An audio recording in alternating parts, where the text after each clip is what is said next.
جو chief minister صاحبہ ہیں مریم نواز صاحبہ، میں نے اس دن پریس کانفرنس میں بھی ان کے ریزائن کا مطالبہ کیا تھا اور آج اس پلیٹ فارم سے بھی یہ ڈیمانڈ کرتا ہوں کہ مریم صاحبہ جو ہے وہ ریزائن کرے کہ اس تمام تر نقصان کی ذمہ دار جو ہے چیف منسٹر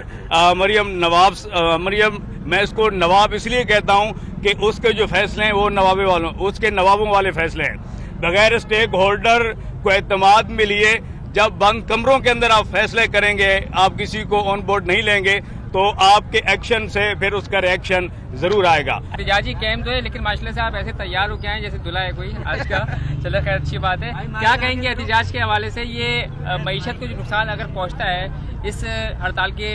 وجہ سے، تو اس کا ذمہ دار کون ہوگا سر؟ بہت شکریہ جی، سب سے پہلے تو آپ میڈیا کے تمام دوستوں کا اپنا میں شکریہ ادا کرتا ہوں۔